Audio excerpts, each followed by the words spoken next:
Now on to our presentation.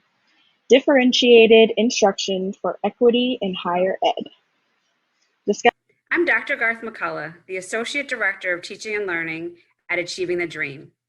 I'll be presenting on the power and potential of differentiated instruction as a tool for equity in higher education. What I hope you take away from this presentation today is that differentiated instruction is a viable data-driven pedagogical approach for the virtual college classroom that supports engagement and student achievement.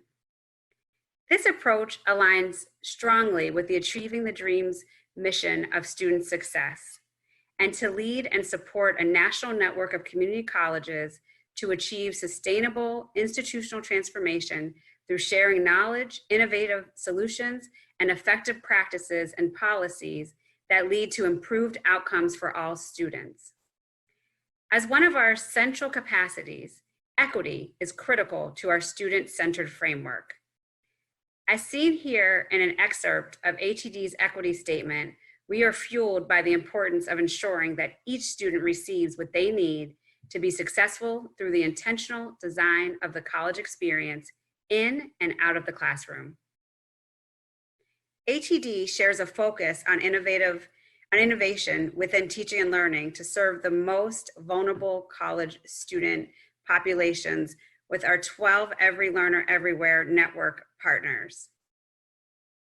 Specifically, Every Learner Everywhere supports higher education institutions to use adaptive teaching and learning technology to improve student outcomes.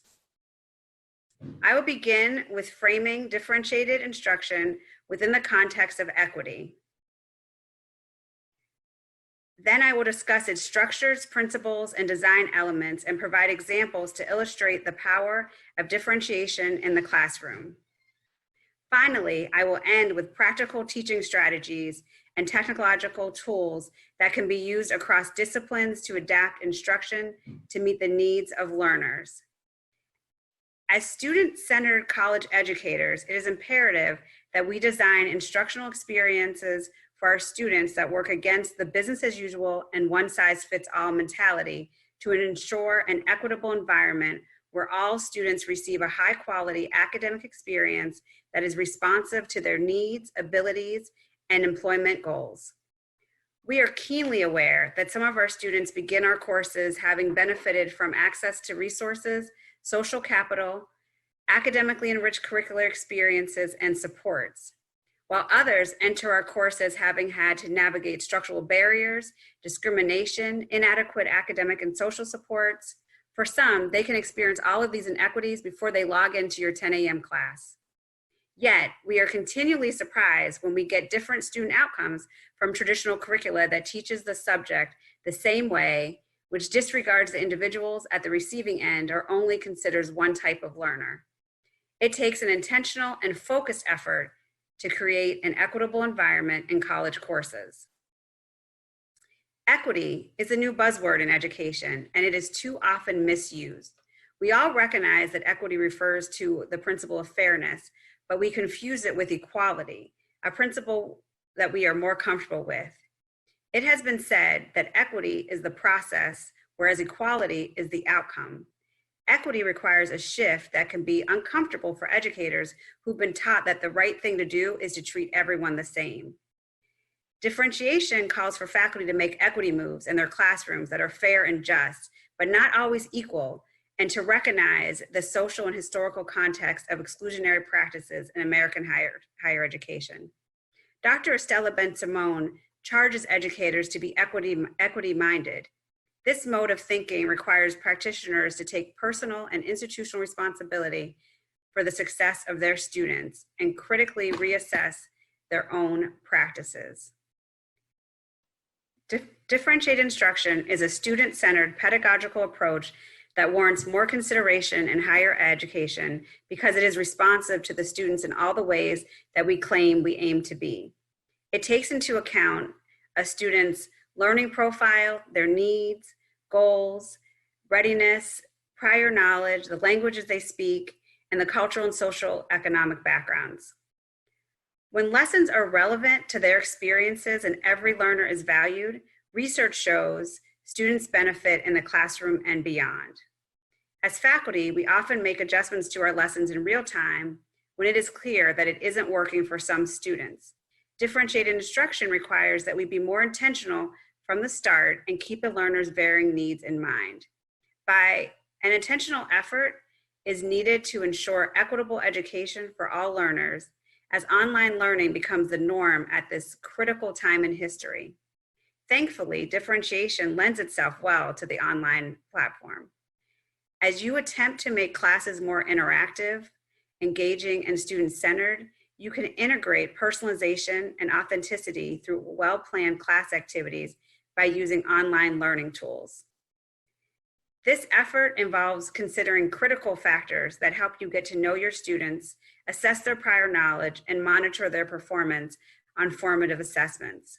Whether you gather information using paper and pencil assessments, or have access to the robust student-level data and learning analytics from adaptive courseware, there is potential for faculty to personalize the student learning experience and environment based on real-time data by course content and objectives.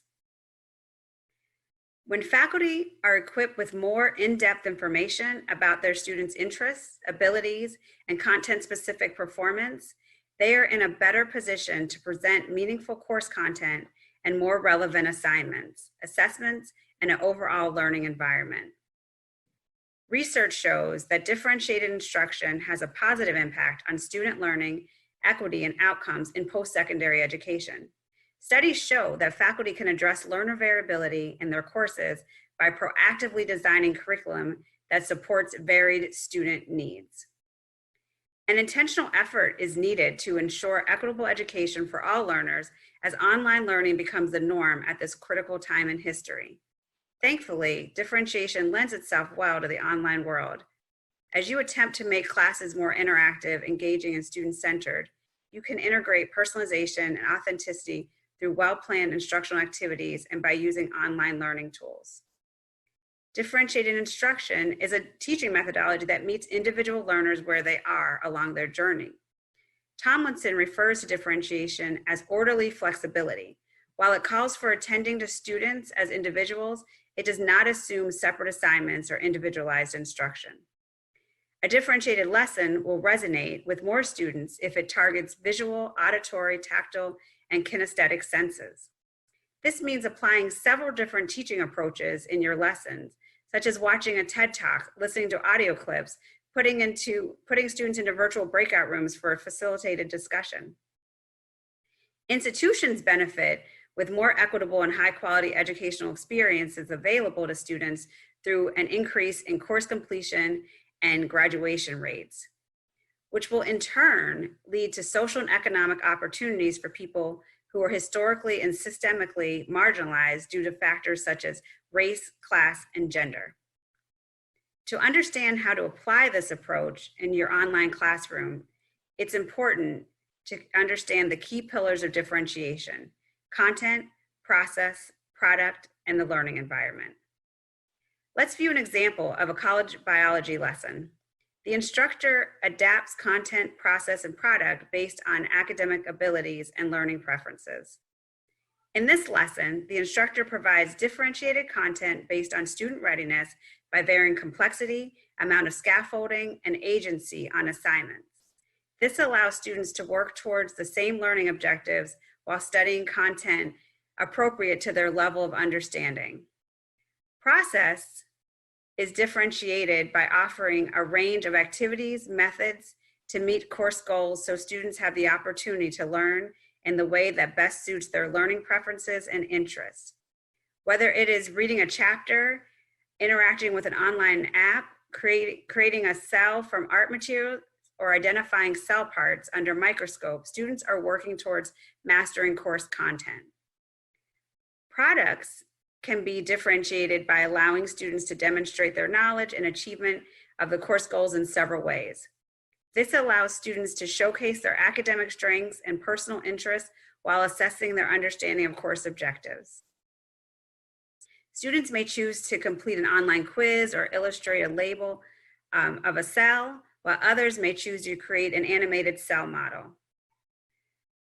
Let's look now at an example of college math instructor of adapting and differentiating while teaching quadratic equations.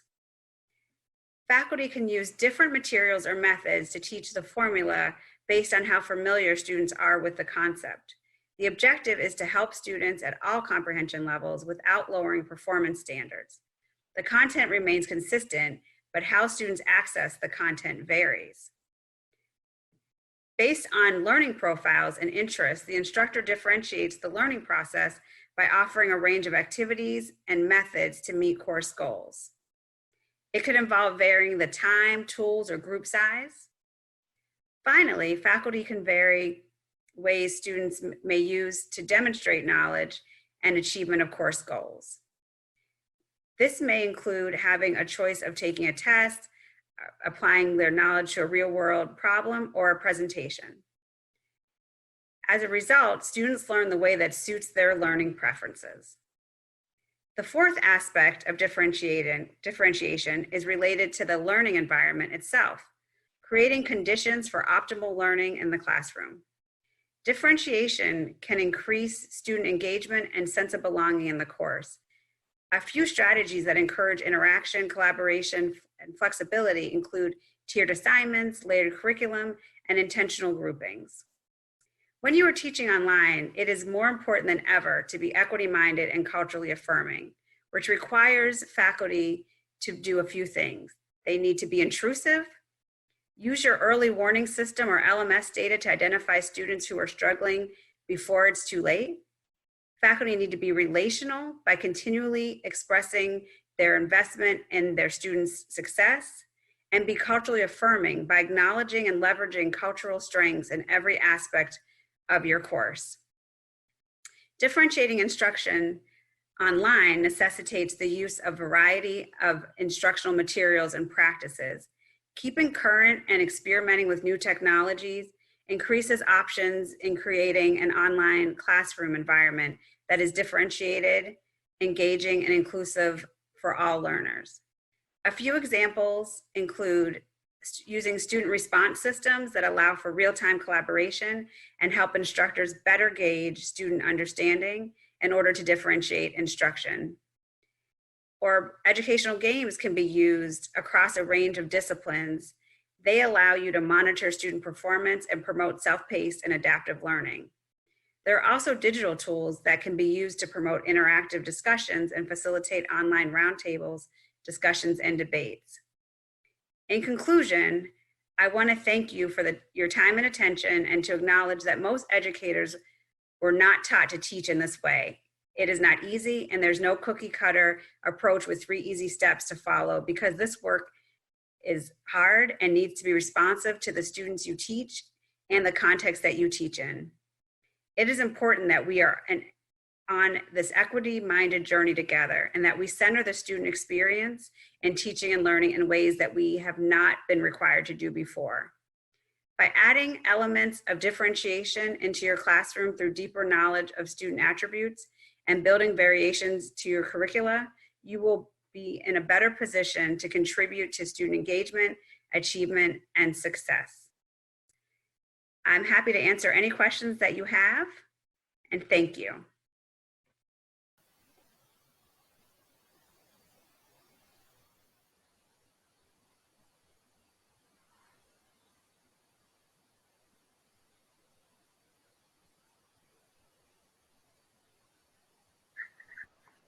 All right. So, first question: how do you do this in very large classes?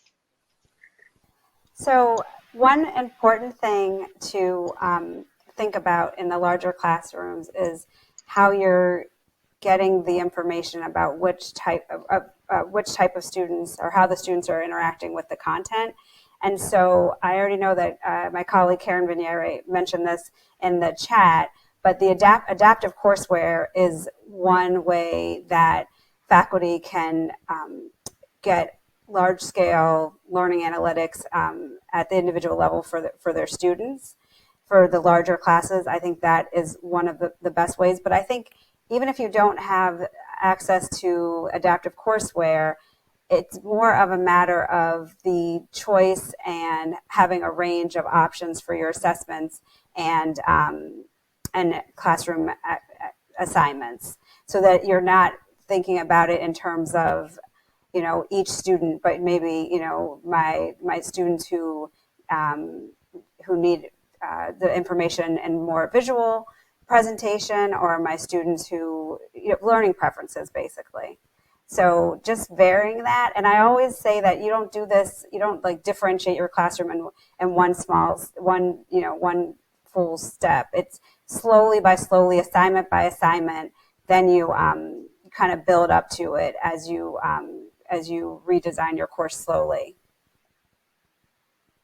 Thank you for all these great questions.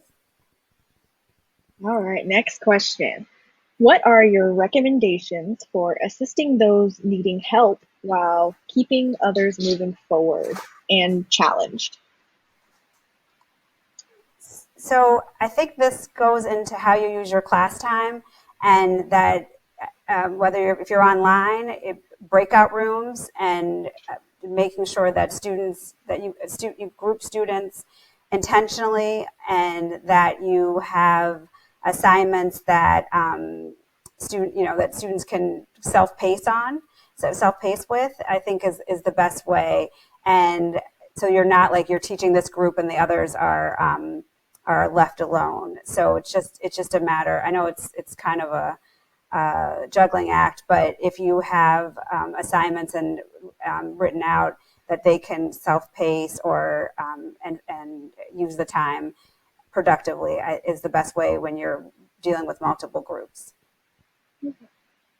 So this one is sort of similar. So many college courses depend heavily on written essays and papers for assignments. How can we support students who may have a stronger oral history background and be challenged with written assignments? This is kind of a two-part, so maybe I'll let you answer that and then we'll get to the next part.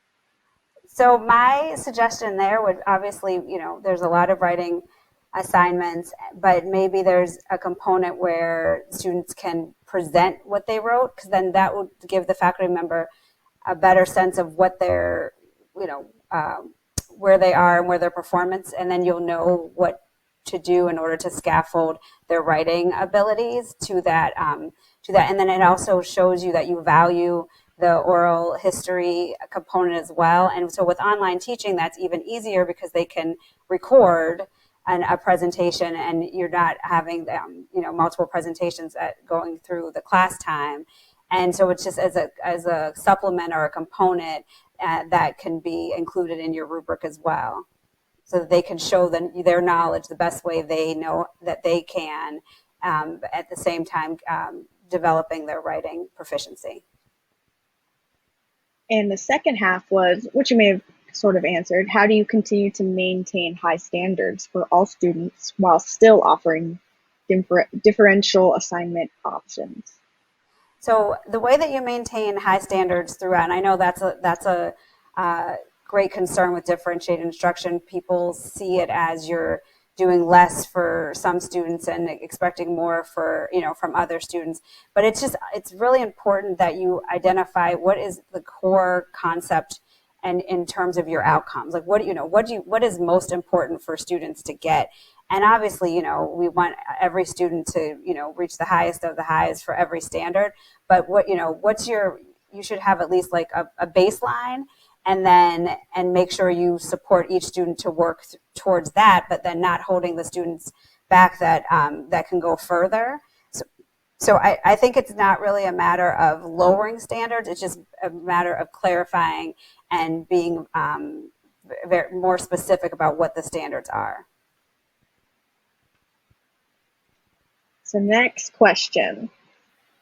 While it is appreciated by students with fewer resources, those who had all the resources previously are often not content with equity in classes. They complain for class slowing them down and inhibiting their potential. How can we use a course design to accomplish the satisfaction of both student body? So if you're truly being equitable in your teaching, you shouldn't be slowing anyone down, because you're giving students what you're designing your class activities and assignments to give students what they need. So your students who are have more background knowledge and you can move faster, that's what you would be giving them. I think a lot of times when we think about differentiating or equity, people think that you're teaching to the most you're only teaching to the most struggling students. And what this work really brings out is that you need to look at the totality of your class. And most of us teach the way that we've been taught, which is we teach to the middle, and the lower students struggle and the higher students are bored. What differentiated instruction is that we teach all of our students and we give them different work at a different pace, all on the same objective, but so that they can fulfill their potential. All right, next question. How far should the lesson be equity oriented? So my answer would be as far as you can, whenever you can and whenever possible. I feel like, it's too often in higher ed, we have a one size, fits all curriculum. And like I said in the presentation, then we wonder why we have these gaps. Well, we have these gaps because we're not teaching the students in front of us. And oftentimes we're teaching the students we wish we had, or that were in the classroom 10 years ago, and not the students in front of us. And so I feel like an equity-minded approach will serve, for every lesson. Saying that, I know it can be a heavy lift, and so I just think if faculty can start maybe with one unit or one group of assignments and try to work through it, and then when you teach the course the next time, you add another unit, and so slowly and eventually you'll get a full course. A full course will be differentiated. Awesome. So next question. Do you feel differentiated instruction is the same as universal design or learning, or are there key differences between these? With UDL, I think differentiated instruction fits within UDL. I don't think there's differences. I think it's just that when you're designing your content for UDL, you can take the differentiated instruction approach. So there's no key differences. I think it's just one approach that could be used in conjunction with UDL. I don't think they're in conflict with each other at all. I think it's differentiated instruction definitely serves the goals of universal design. All right.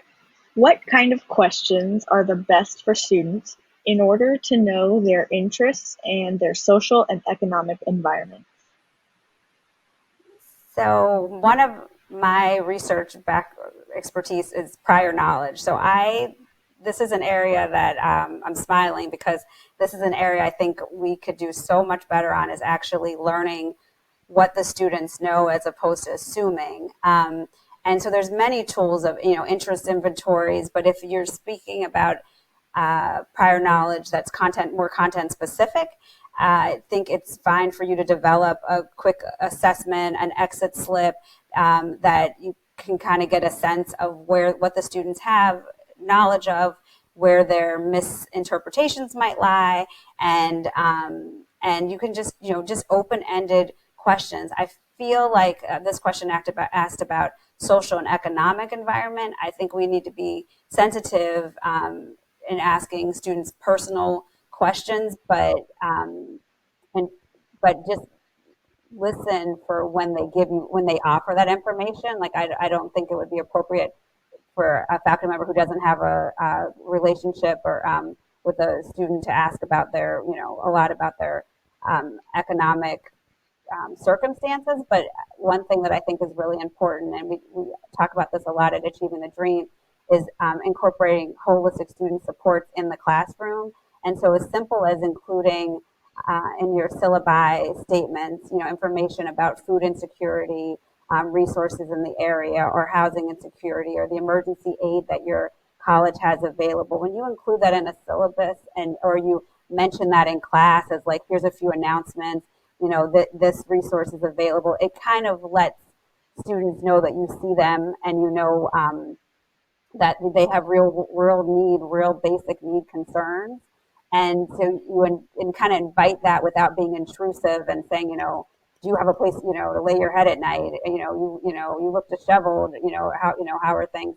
But you can do that, I think, once you build rapport, but students could feel like that's off-putting if they don't have that, relationship with you, or they're feeling like they're under the microscope. But I feel like it's so important that we bring in the social supports that colleges offer into the classroom to let students know that we care about them and we want them to come to class um, in ready to learn, and that we understand that there's so many circumstances that make that are barriers, and we don't want to be a barrier. So next question, how is differentiated learning different from open pedagogy? So again, I feel like open pedagogy and open education resources are a tool that can be used very well with differentiated instruction. So it's not that it's different; it's that open pedagogy would be a means to differentiate. So that if you had certain texts about the same content that you could, that were maybe at different levels or had different cultural references, that open pedagogy, open education resources are a great vehicle and resource tool to differentiate based on content or performance level. All right. How does an instructor identify students who can benefit from differentiated instruction? I feel that all students can benefit from differentiated instruction. I don't think that it's not just the students that we perceive at risk. Oftentimes, when we lose students' interest and engagement because we're not sparking their connection to the content. And so I think as faculty, if we constantly ask ourselves, how can I make this connection? How is this group different? Or how are these, the students, or they're asking questions that are different than the last term? And make sure that we bring in content that connects with their interests or their career or employment goals. It keeps it fresh, and it keeps all students benefit. I don't think it's just one type of student who benefits from differentiated instruction. All right, last question. What exactly are tiered assignments and layered curriculum? So tiered assignments are where you have your different levels, and that there's a lot of choice and option in the assignments, or and it will help students chart their path through the course.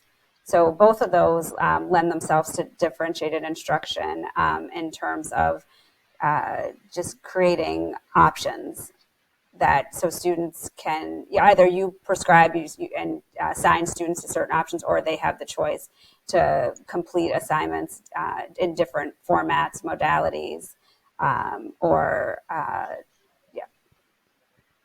All right. Well, that was the last question. Unfortunately, we're out of time.